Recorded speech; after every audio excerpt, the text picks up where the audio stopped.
দালাল রাজ।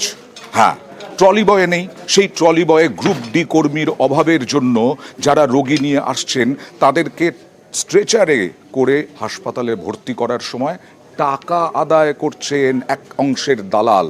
এবং তারা বলছেন যে যারা যারা পাচ্ছেন তাদের কাছ থেকে নিচ্ছেন, যারা পাচ্ছেন না তাদের কাছ থেকে নিচ্ছেন না। মেডিকেল কলেজের প্রিন্সিপাল তিনিও স্বীকার করেছেন যে হ্যাঁ, গ্রুপ ডি কর্মীর অভাব রয়েছে, বহিরাগতরা এসে এইভাবে টাকা আদায় করছে।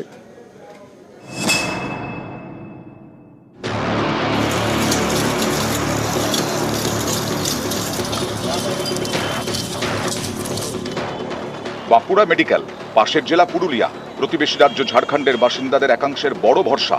এমন একটি গুরুত্বপূর্ণ হাসপাতালে গ্রুপ ডি কর্মীর সংকট, ট্রলি বইবার লোকের অভাব। এই সুযোগেই হাসপাতালের দালালদের দাপট।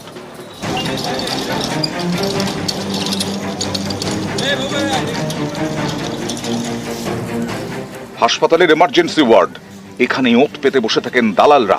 কোনো রোগীর লোকবল কম, ট্রলি টানার কেউ নেই, তাদেরকেই বেছে বেছে টার্গেট করেন। এরপর রোগীকে ট্রলিতে চাপিয়ে এমার্জেন্সি ওয়ার্ডে, এর জন্য টাকা, হাসপাতালে ভর্তির জন্যও টাকা। অভিযোগ, যার কাছে যেমন পারেন সুযোগ বুঝে দাঁও মারেন। বাধ্য হয়ে মোটা টাকা গুনতে হয় রোগীর পরিজনদের।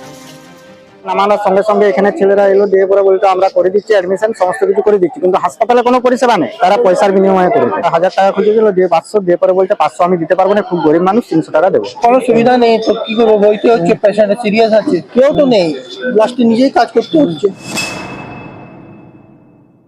কাজ তো ওদের, কিন্তু ওরা করে না, জন্য আমরা করতে যাই, আমাদেরকে বারণ করে। পেশেন্ট দেখতে পাচ্ছি না, তাদেরকে নিয়ে যাই।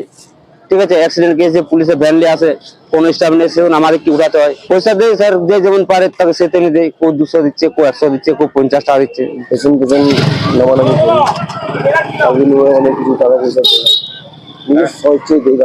স্টাফ তো নেই এখানে, আমরা থাকি, বরাবর আছি, সবাই জানে এটা। 400 এরকম 300 অনেক দিন যেমন হয়। ট্রলি ঠেলে যে পেশেন্টকে ভর্তি করতে হচ্ছে, সেখানে দালালরা তার আগে থেকেই ক্যাচ করছে ওদেরকে। অনেক সময় যাও তার টাকার দাবি করে, অনেক সময় স্ন্যাচও করে। এই ঘটনাটা দেখায়।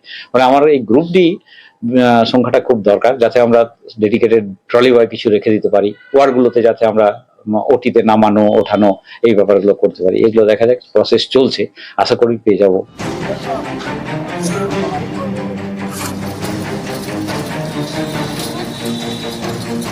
এমার্জেন্সির সামনে যদি পৌঁছে যান আপনি, সেই মুহূর্তে কারুকে দেখতে পাবেন না।